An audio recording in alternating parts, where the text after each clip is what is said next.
الحمد للہ وکفى وسلام علی عبادہ الذین اصطفى اما بعد اعوذ باللہ من الشیطان الرجیم بسم اللہ الرحمن الرحیم وننزل من القرآن ما هو شفاء ورحمة للمؤمنین صدق اللہ العظیم وقال النبی صلی اللہ تعالی علیہ وآلہ وسلم من ختم القرآن فله دعوة مستجابة او کما قال علیہ الصلاۃ والسلام۔ اللہ تبارک و تعالیٰ کا لاکھوں کروڑوں احسان ہے کہ اس نے تراویح کی نماز میں قرآن کریم کو مکمل کرنے کا موقع عطا فرمایا، اور ہم سب کی خوش نصیبی کی بات یہ ہے کہ اللہ تبارک و تعالیٰ نے قرآن کریم کو سننے کی توفیق نصیب فرمائی۔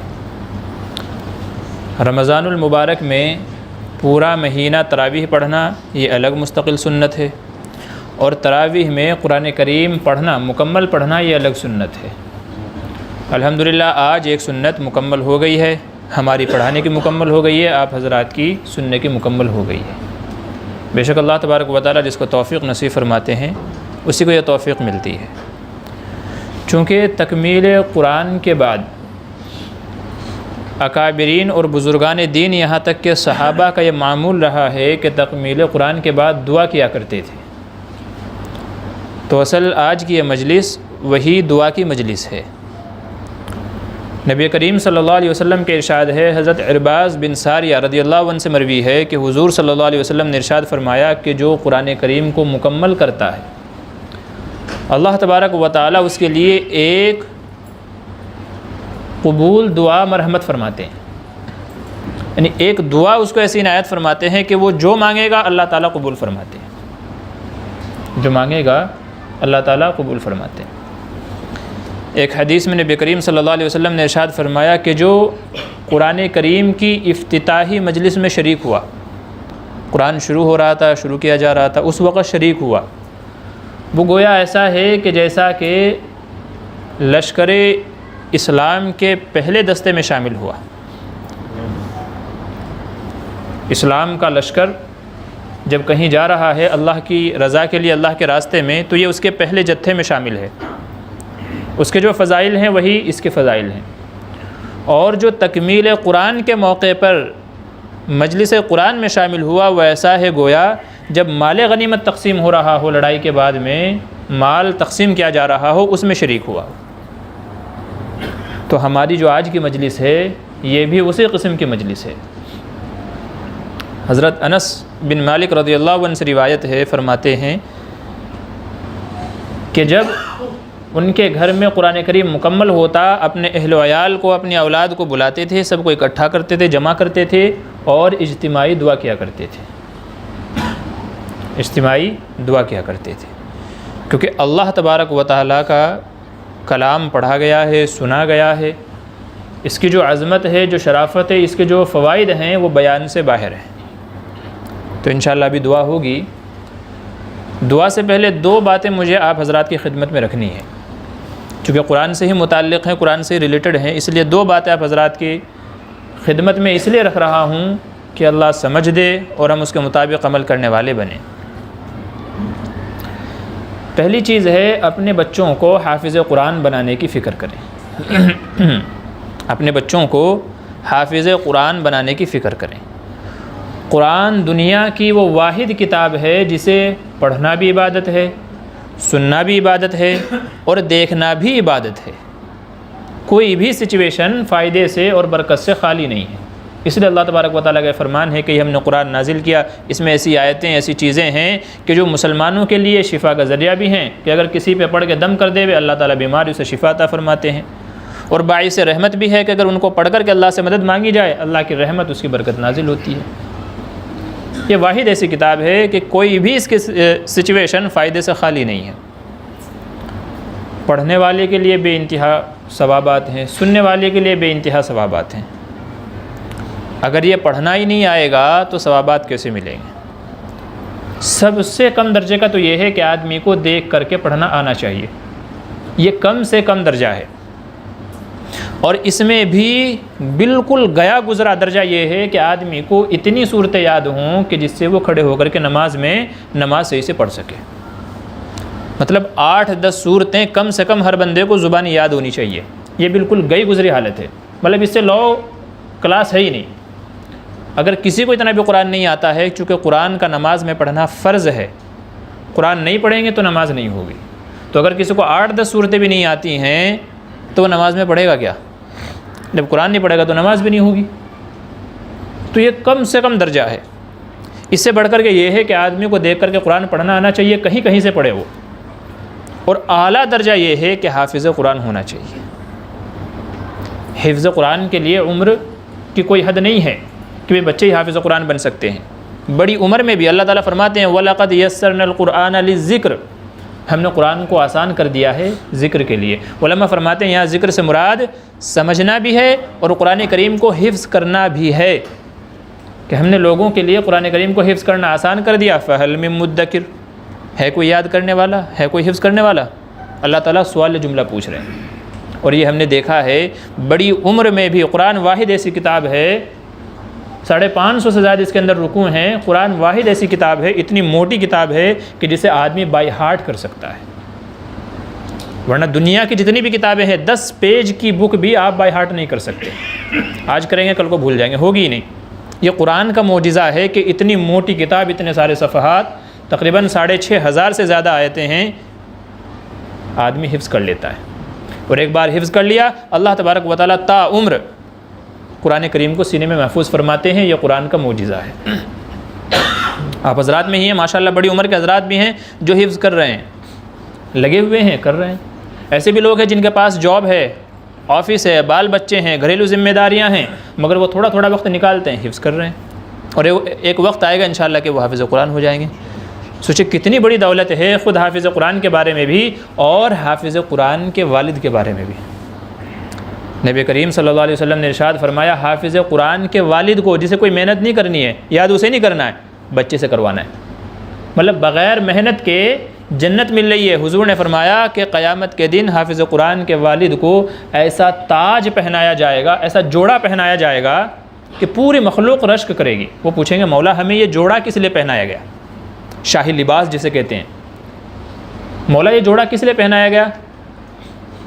جواب آئے گا میرے بندے تو نے اپنے بچے کو حافظ قرآن بنایا، یہ اس کا اکرام ہے.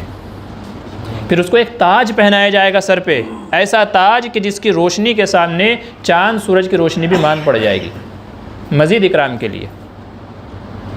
اور مزید اکرام یہ ہوگا کہ 10 ایسے لوگ جن کے بارے میں جہنم میں جانے کا فیصلہ ہو چکا ہوگا، اللہ تعالیٰ حافظ قرآن کی درخواست پر ان کو جہنم سے جنت میں جانے کا فیصلہ فرمائیں گے. اگر ہم اپنے بچوں کو حافظ قرآن بنا دیتے ہیں تو فری میں جنت ہے ہمارے لیے. صرف تھوڑی سی ان کی نگرانی کرنی ہے، باقی تو سب محنت بچے کو کرنی ہے. آپ کو تھوڑا سا دھیان رکھ کے، خیال رکھ کے برابر جا رہا ہے نہیں جا رہا ہے، پڑھ رہا ہے کہ نہیں پڑھ رہا ہے، اور تھوڑی سی اس کو تنبیہ دینی ہے، کہیں اس کو لالچ دینا ہے، یہ کر لے گا تو تیرے کو یہ دوں گا وہ دوں گا. بچے کو بس آپ کو حافظ قرآن بنانا ہے. باقی حفظ قرآن وہ کرے گا، اس نے حفظ قرآن کر لیا، آپ کی جنت کھری ہو گئی. اس لیے سبھی حضرات یہ یہاں سے آج ارادہ لے کر کے اٹھیں، بچہ ہمارا کسی بھی عمر کا ہے، یہ ارادہ لے کر کے اٹھیں کہ انشاءاللہ اسے حافظ قرآن بنانا ہے. کم سے کم ایک گھر میں اگر ایک حافظ قرآن بن جاتا ہے تو سمجھ لیجئے گھر کے 10 ممبر ماں باپ کو چھوڑ کر کے، وہ تو جنتی ہو گئے ماں باپ کو چھوڑ کر کے گھر کے 10 ممبر اس کے اگر جہنم میں جانے والے ہوں گے جنتی بن جائیں گے. سستا سودا ہے نا، سستا سودا ہے. اور ساتھ ساتھ میں یہ بھی کوشش کریں کہ میں خود بھی حافظ قرآن بنوں تاکہ میرے والد کے لیے، وہ حیات ہیں یا دنیا سے چلے گئے ہیں، ان کی مغفرت کا ذریعہ بنے. مجھے خود بھی فکر کرنی ہے، اپنی بھی فکر کرنی ہے، اور ساتھ ساتھ میں اپنے بچوں کی بھی فکر کرنی ہے. ماشاءاللہ ہمارے یہاں مسجد میں حفظ قرآن کا مکتب چلتا ہے، یہاں بچے پڑھتے ہیں. تو دیر نہیں ہوئی ہے، آپ یہاں بھیجیں یا کہیں اور کی ترتیب بنتی ہے کہیں اور کی ترتیب بنائیں، لیکن بنائیں. بھلے ہی بچہ 5 سال میں 7 سال میں 10 سال میں حافظ قرآن بنے، لیکن بناؤ اس کو. کہ دنیا کے 10 سال کوئی معنی نہیں رکھتے ہیں. جب محشر میں پوری مخلوق کے سامنے اکرام کیا جائے گا، اعزاز دیا جائے گا، ثوابات دیے جائیں گے، وہ جو فخر کا جو لمحہ ہوگا وہ بیان سے باہر ہے.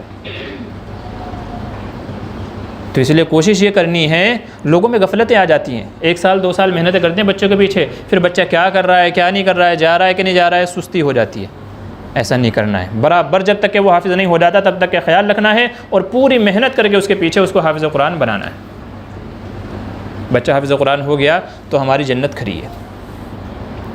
تو ہر بندہ یہ فکر کرے میرے گھرانے میں میرا بچہ، میری فیملی میں کم سے کم گرے پڑی حالت میں ایک تو ہو۔ حضرت اقدس سابق شیخ الحدیث مفتی سعید احمد صاحب پالنپوری نور اللہ مرقدہ، شادی ہونے کے بعد میں انہوں نے اپنی اہلیہ کو حافظ بنایا، بیوی کو، اور ان کے ہاں جو بہویں آئی ہیں، بیٹوں کی بیویاں بہویں آئی ہیں، ان کو بھی حافظ قرآن بنایا۔ ہمارے یہاں کوئی فکر کرتا ہے؟ مزاج ہی نہیں ہے گھروں میں، بچے تو ہیں حافظ عالم ہیں، بیویاں اور بہویں بھی حافظ قرآن ہیں۔ یہ اعلیٰ کوالٹی ہے۔ سوچے کہ جس گھرانے میں اتنے سارے حافظ ہیں، کیا کہنے ان کے، کیا شان ہوگی قیامت میں، ایک الگ ہی ان کا گروپ ہوگا، ایک الگ ہی ان کو اعزاز سے نوازا جائے گا۔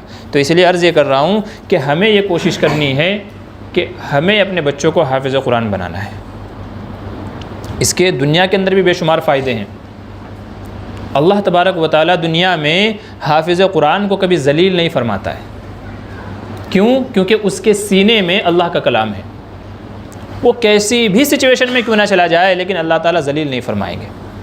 اللہ تعالیٰ کبھی بھوکا نہیں ماریں گے اس کو، اس کے گھر میں فقر و فاقے نہیں ہوں گے، کیونکہ جس نے اپنے دن و رات اللہ کے کلام کو حاصل کرنے کے لیے گزارے ہیں، اللہ تبارک و تعالیٰ بھلے ہی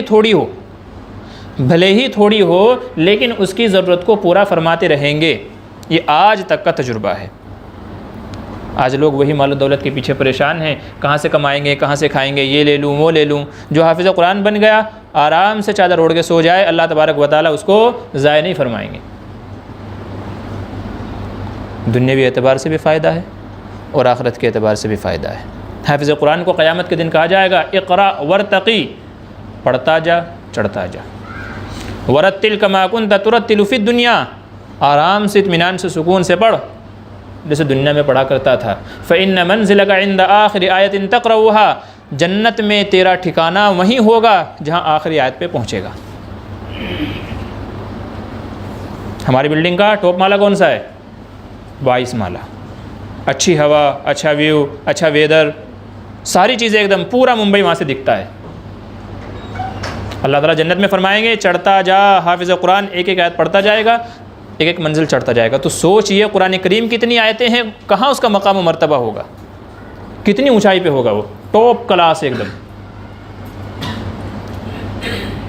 اتنے سارے فائدے ہیں دنیا میں بھی اور آخرت کے اندر بھی۔ اس لیے کوشش کریں، عزم مصمم کریں کہ اپنے بچوں کو حافظ قرآن بنانا ہے تو بنانا ہے۔ میں شروع میں مدرسے کے سالوں میں 3 سال میں ایک بار مجھے شیطان ایسا بہکاتا تھا، میں مدرسہ چھوڑ کے بھاگ کے آ جاتا تھا، مجھے نہیں پڑھنا ہے۔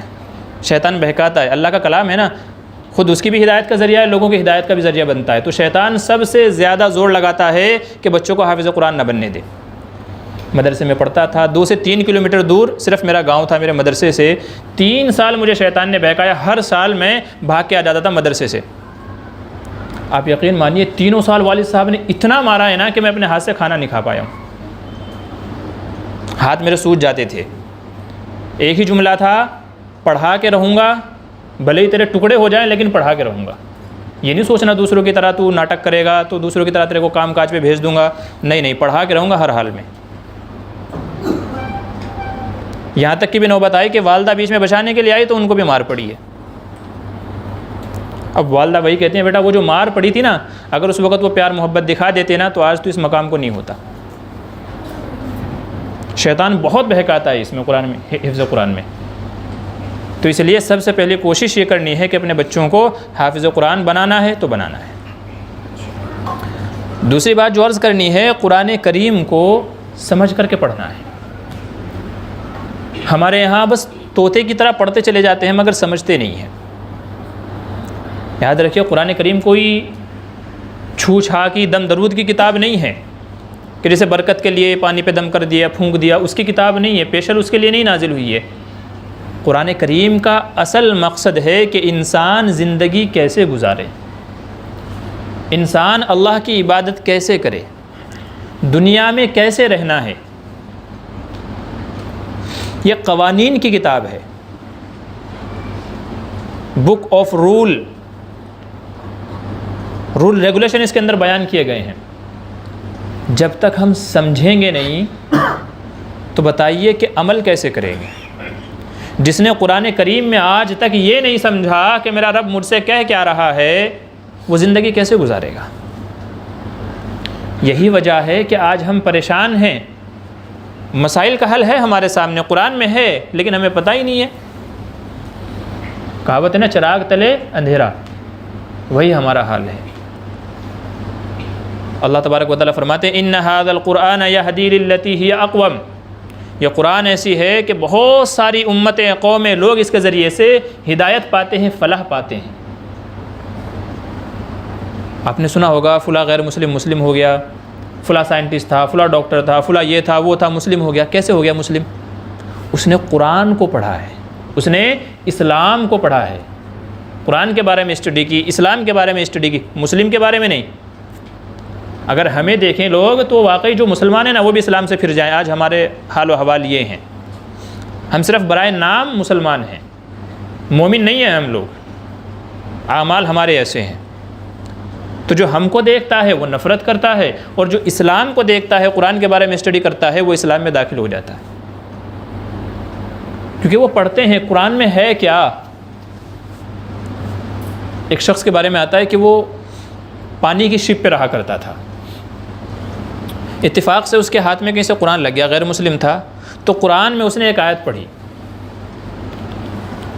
قرآن کریم میں غالباً 17ویں پارے میں ہے، جس میں اس آیت کا ترجمہ یہ ہے کہ اللہ تبارک و تعالیٰ سمندروں میں ایسی موج اٹھاتے ہیں، ایسے حالات پیدا فرماتے ہیں کہ آدمی سمندر کے گہرائی میں ہے اور اس کو ایک بہت بڑی لہر نے ڈھانپ لیا ہے۔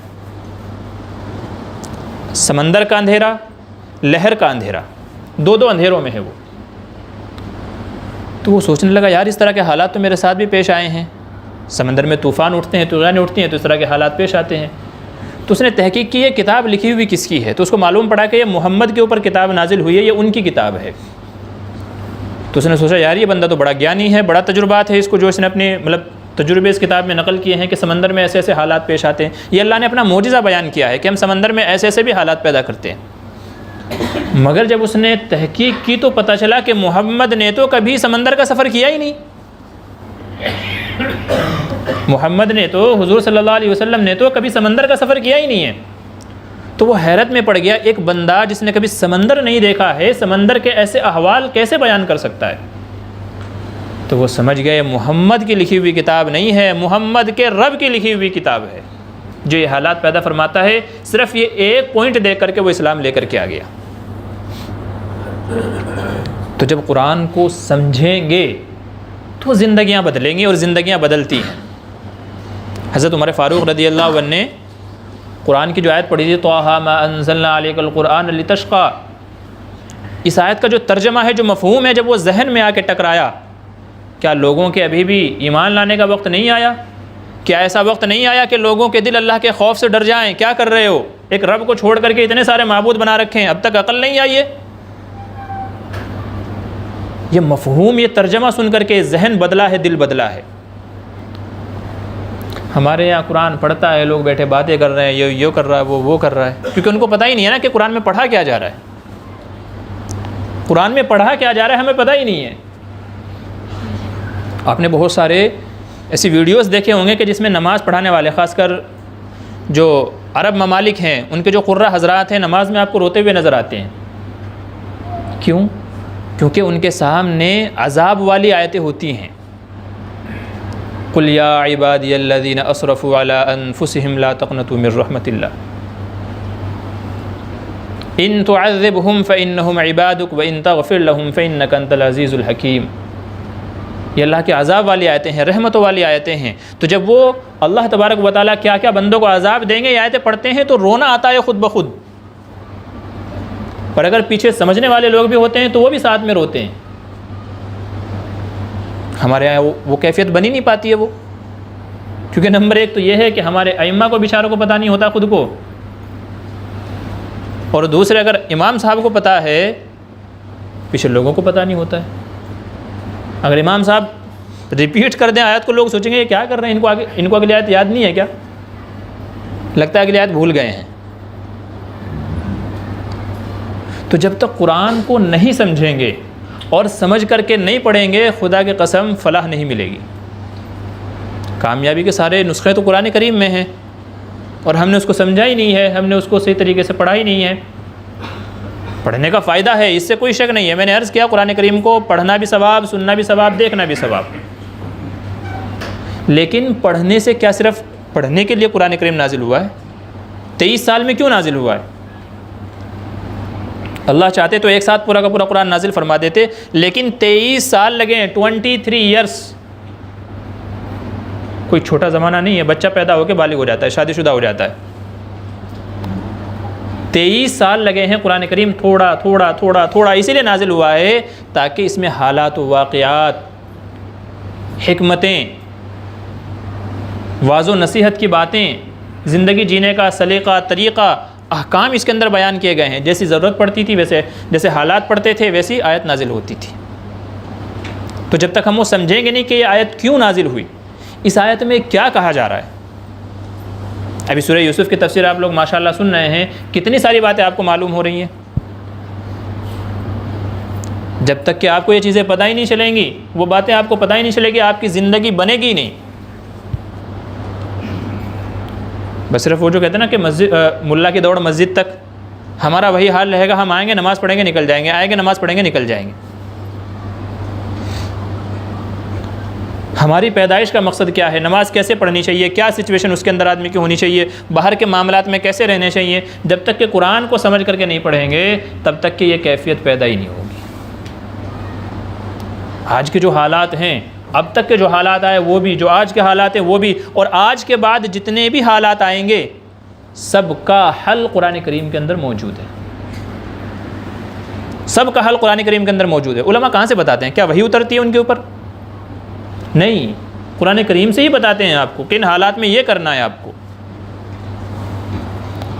تو سوچئے اگر ہر بندے کو قرآن کی نالج ہو، قرآن سمجھنا آتا ہو، سمجھ کر کے پڑھتا ہو تو کیا مزہ آ جائے۔ خود اس کے لیے بھی نجات کا ذریعہ ہے، اور اس کے ذریعے سے اللہ تعالیٰ دوسرے کو بھی نجات عطا فرمائے۔ تو یہ دو باتوں کا آج آپ لوگ یہاں سے پختہ عہد و ارادہ لے کر کے اٹھیں کہ انشاءاللہ خود بھی حفظ قرآن کرنا ہے، ورنہ کم سے کم اپنے بچوں کو حافظ قرآن بنانا ہے، اور یہ کہ جو ہم قرآن کریم پڑھتے ہیں اس کو سوچ سمجھ کر کے پڑھنا ہے۔ آپ ترجمے والا قرآن لے لیں، قرآن کریم کا ترجمہ ساتھ میں پڑھیں، جس کا مطلب سمجھ میں نہ آئے اس کا مطلب پوچھ لیں۔ بہت سارے مقامات ایسے ہیں کہ اس کا مطلب کچھ اور ہوتا ہے، لفظ کچھ اور ہوتا ہے، تو جس کا معنی آپ کو سمجھ میں نہ آئے کہ جس کا کیا مطلب ہے، کیا معنی ہے، تو کسی عالم صاحب سے پوچھ لیں رابطہ کر کے، جی یہ چیز مجھے سمجھ میں نہیں آ رہی ہے۔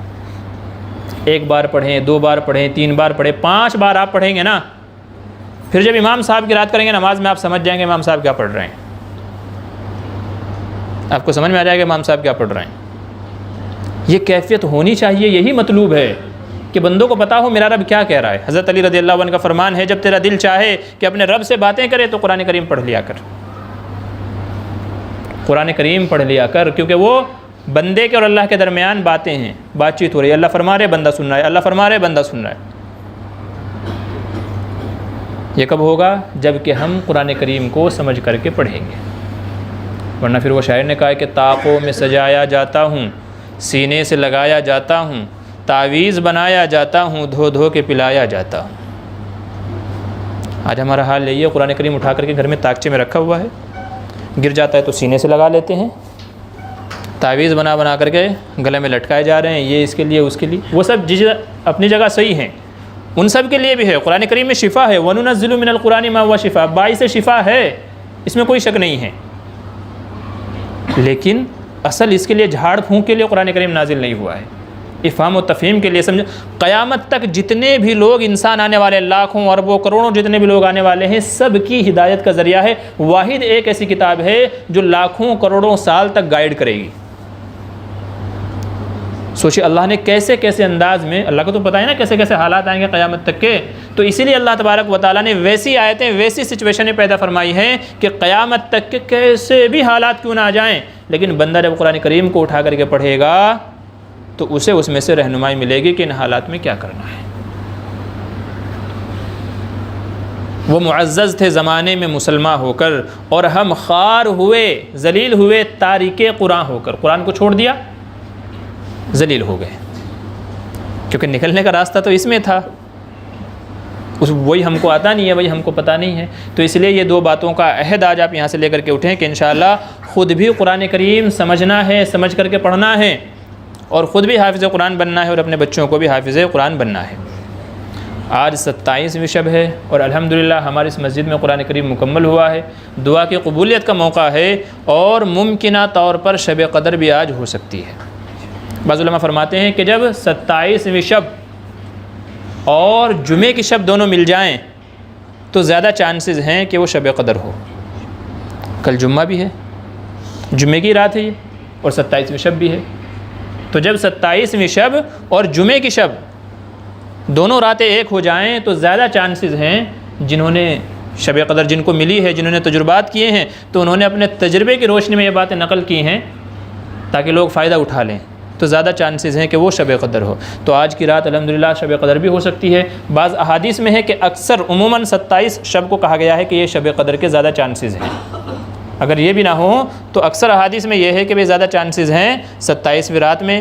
تو آج قبولیت کی رات ہے، شب قدر کی رات بھی ہو سکتی ہے، اس لیے دعاؤں کا بھی اہتمام کریں، قرآن پڑھنے کا بھی اہتمام کریں، اور امت کے اوپر جو اس وقت کے حالات ہیں سب کے لیے دعا کریں۔ احادیث میں ہے کہ اللہ تعالیٰ دعا کی برکت سے فیصلوں کو ٹال دیتے ہیں، تقدیریں بدلتی ہیں دعاؤں سے۔ تو اس لیے امت کے جو حالات ہیں، بالخصوص ہندوستان کے مسلمانوں کے جو حالات ہیں، دعا کریں کہ اللہ تبارک و تعالیٰ ہمارے حق میں یہ حالات فرمائے۔ ٹھیک ہے، تو ابھی دعا کر لیتے ہیں مختصر سی، یہی دو باتیں تھیں، ان کے اوپر عمل کی کوشش کیجیے۔ لائٹ بند کر دیں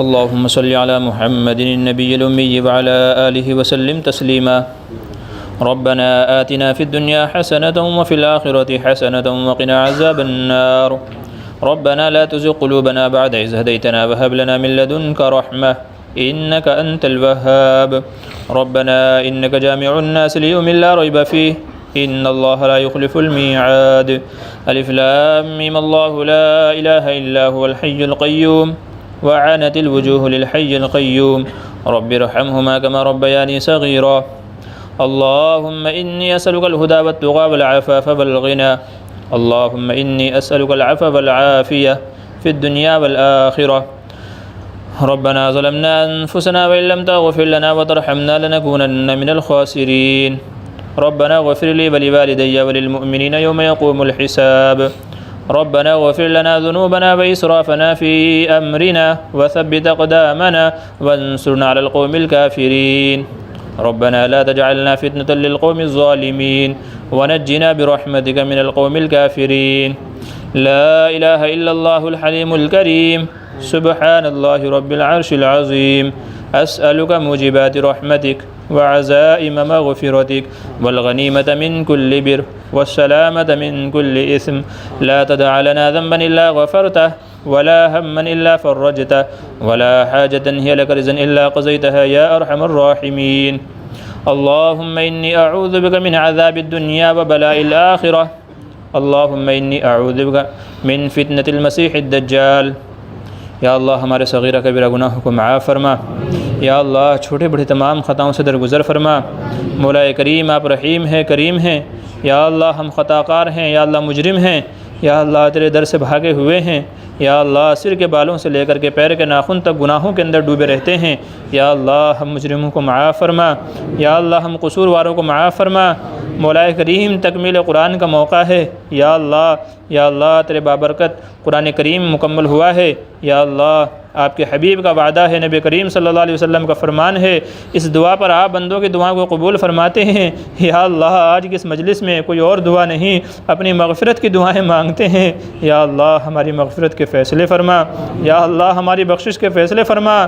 مولا کریم بڑے قصوروار ہیں، تیرے نافرمان ہیں۔ یا اللہ آپ رحیم ہیں، کریم ہیں، آپ کھلاتے ہیں، پلاتے ہیں، نعمتیں دیتے ہیں۔ مولا نعمتوں کو استعمال کر کے تجھے بھول جاتے ہیں۔ یا اللہ تو ہی دینے والا ہے، تجھے ہی بھول بیٹھے ہیں۔ یا اللہ دنیا کی رنگینیوں میں پھنسے ہوئے ہیں۔ یا اللہ شیطان کے مکر و فریب کے اندر پھنسے ہوئے ہیں۔ یا اللہ تو ہی داتا ہے، تجھے ہی بھولے ہوئے ہیں۔ مولا ہم مجرموں کو معاف فرما، یا اللہ ہم احسان فراموشوں کو معاف فرما، یا اللہ ہمارے گناہوں کو معاف فرما۔ مولا کریم آپ کے در کے سوا کوئی در نہیں ہے، یا اللہ آپ کے گھر کے سوا کوئی گھر نہیں ہے۔ مولا جائیں بھی تو کہاں جائیں، آپ کے در کے سوا کوئی در نہیں ہے، آپ کے سوا کوئی معاف کرنے والا نہیں ہے۔ یا اللہ آج کی اس مجلس میں، یا اللہ بابرکت مجلس میں آپ سے گناہوں کی معافی مانگتے ہیں۔ یا اللہ ہم گنہگاروں کے گناہوں کو معاف فرما۔ یا اللہ مجلس میں یا اللہ چھوٹے چھوٹے بچے بھی ہیں، معصوم بچے بھی ہاتھ اٹھائے ہوئے، مولا جو معصوم ہیں جن سے گناہ نہیں ہوئے ہیں وہ بھی گناہوں کی معافی مانگ رہے ہیں۔ یا اللہ بڑی عمر کے بھی ہیں، یا اللہ تیرے حبیب کا فرمان ہے کہ بڑے آدمی بوڑھے آدمی جب ہاتھ اٹھاتے ہیں دعا کے لیے مولا تجھے شرم آتی ہے ان کی دعاؤں کو لوٹاتے ہوئے۔ یا اللہ نوجوان بھی ہیں اس مجلس کے اندر، جو بھی تیرا محبوب بندہ ہو یا اللہ اس کے صدقے و طفیل سے ہماری مغفرتوں کے فیصلے فرما، یا اللہ ہماری بخششوں کے فیصلے فرما۔ مولا کریم گناہ کرتے کرتے تھک چکے ہیں، یا اللہ تھک چکے ہیں مولا۔ یا اللہ آج کی اس مجلس کے اندر، یا اللہ آج کی اس رات کے اندر ہماری مغفرتوں کے فیصلے فرما، یا اللہ بخششوں کے فیصلے فرما۔ یا اللہ ہم بڑے ہی مجرم ہیں، رمضان کا پورا مہینہ گزر گیا ہے، یا اللہ پہلا عشرہ رحمت کا تھا، دوسرا مغفرت کا تھا۔ مولا ہم اس قدر یا اللہ خطا کار ہیں، پھر بھی اپنی معافی نہیں کرا سکے ہیں۔ یا اللہ ہم گنہگاروں کو معاف فرما۔ یا اللہ آخری عشرے میں آپ اپنے بندوں کو جہنم سے خلاصی عطا فرماتے ہیں۔ مولا ہم بھی آپ سے جہنم کی خلاصی مانگتے ہیں، یا اللہ جہنم سے آزادی مانگتے ہیں۔ یا اللہ جہنم سے آزادی نصیب فرما، یا اللہ جہنم سے آزادی نصیب فرما۔ یا اللہ بخششوں کے فیصلے فرما، یا اللہ رحم کے فیصلے فرما۔ مولا خطا کار ہیں، قصوروار ہیں، یا اللہ اپنی دریا رحمت سے تمام گناہوں کو معاف فرما۔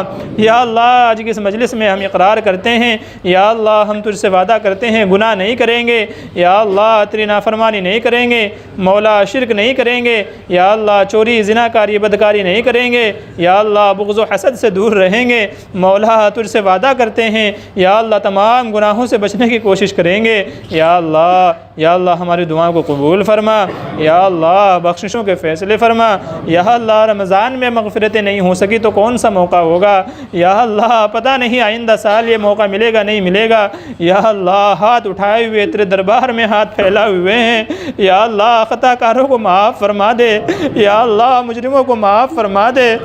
مولا کہاں جائیں، کس سے مانگیں؟ یا اللہ امت پہلے سے ہی حالات میں ہے، یا اللہ کوئی بگڑی بنانے والا نہیں ہے، یا اللہ کوئی حالات کو سدھارنے والا نہیں ہے، یا اللہ ایک تیرے ہی در کا آسرا ہے۔ یا اللہ جائیں بھی تو کہاں جائیں، یا اللہ مانگیں بھی تو کس سے مانگیں؟ یا اللہ تیرے دربار میں ہاتھ اٹھائے ہوئے تجھی سے مانگتے ہیں، یا اللہ تیری ذات سے ہی سب کچھ ہوتا ہے۔ مولا ہم خطا کاروں کو نہ دیکھ، یا اللہ تیرے لاڈلے حبیب صلی اللہ علیہ وسلم کے صدق و طفیل میں یا اللہ ہماری مغفرتوں کے فیصلے فرما، یا اللہ ہماری بخششوں کے فیصلے فرما۔ یا اللہ کتنے لوگ عمرہ کے لیے گئے ہوئے ہیں، تیرے حبیب کے دربار میں بھی درخواست بھیجی ہے، یا اللہ ہمیں نہ دیکھ اپنے محبوب کو دیکھ لے۔ یا اللہ کس قدر رو کر کے دعائیں مانگی تھی امت کے لیے، یا اللہ امت پہ آج اس قدر حالات ہیں، بے شک ہمارے ہی خطاؤں کی وجہ سے ہیں، یا اللہ ہمارے ہی گناہوں کی وجہ سے ہیں، یا اللہ ہماری ہی نافرمانیوں کی وجہ سے ہیں، یا اللہ سب سمجھتے ہیں، یا اللہ پھر بھی نہیں سمجھتے ہیں، یا اللہ تجھے راضی کرنا بھی نہیں آتا ہے۔ یا اللہ اپنی رضا نصیب فرما، یا اللہ اپنی خوشنودی نصیب فرما، یا اللہ ہماری مغفرتوں کے فیصلے فرما، یا اللہ ہماری بخششوں کے فیصلے فرما۔ مولا کریم امت پریشان حال ہے، یا اللہ پریشانیوں کو دور فرما، یا اللہ جانی اعتبار سے مالی اعتبار سے ہم سب کی حفاظت فرما، یا اللہ مساجد کی مکاتب کی خانقاہوں کی مدارس کی حفاظت فرما، یا اللہ بالخصوص ہندوستان کے مسلمانوں پر مولا ایک تجھے مانتے ہیں، تیرے نام لیوا ہیں، اس لیے ستا رہے ہیں۔ مولا اگر تو ہی ہماری مدد نہیں کرے گا تو کون کرے گا؟ یا اللہ اگر تو مدد نہیں کرے گا، یا اللہ امت کے ایمان کا اللہ ہی حافظ ہے، یا اللہ ہم ایمان سے ہاتھ دھو بیٹھیں گے، یا اللہ شاید ایمان کی دولت ہاتھوں سے چلی جائے گی، یا اللہ سب تیری طرف رحمت کی نظر سے دیکھ رہے ہیں، یا اللہ بندوں کے حال پر رحم فرما، یا اللہ ہندوستان کے مسلمانوں کے حال پر رحم فرما، یا اللہ جان کی، مال کی، عزت کی، آبرو کی حفاظت فرما، یا اللہ مساجد کی، مکاتب کی، خانقاہوں کی، مدارس کی حفاظت فرما، یا اللہ ہمارے بڑوں کی، بزرگوں کی حفاظت فرما، یا اللہ ہمارے نوجوانوں کو یا اللہ حافظ قرآن بننے کی توفیق نصیب فرما، یا اللہ بچوں میں دینداری کا شعور پیدا فرما، یا اللہ حفظ قرآن کی دولت سے مالا مال فرما، یا اللہ ہم سب کو صراط مستقیم پر چلنے کی توفیق نصیب فرما، یا اللہ ہماری جان کو، ہمارے مال کو، ہماری اعلی اولاد کو اپنے دین کی خدمت کے لیے قبول فرما، یا اللہ پنجگانہ نماز جماعت سے پڑھنے کی توفیق نصیب فرما، یا اللہ مسجدوں کو قرآن کریم کی تلاوت سے آباد رکھنے کی توفیق نصیب فرما،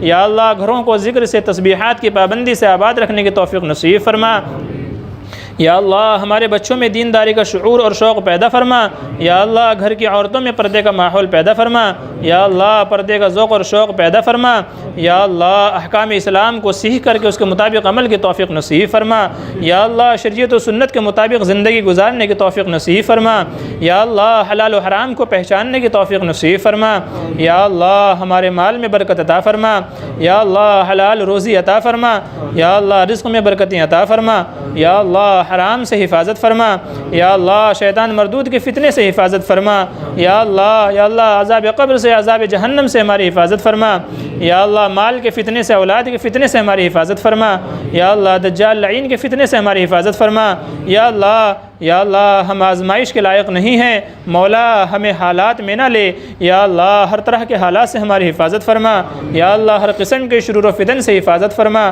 یا اللہ ہر قسم کی آفات و بلیات سے حفاظت فرما، یا اللہ دائیں سے، بائیں سے، آگے سے، پیچھے سے، اوپر سے، نیچے سے، ہر طرف سے ہماری حفاظت فرما، یا اللہ زمینی بلائیں ہوں، آسمانی آفتیں ہوں، سب سے ہماری حفاظت فرما، یا اللہ دشمن کی دشمنی سے، حاسدین کی حسد سے حفاظت فرما، یا اللہ ہر قسم کے مکر و فریب سے ہماری حفاظت فرما، یا اللہ شیطان کی چالوں سے، تدبیروں سے ہماری حفاظت فرما۔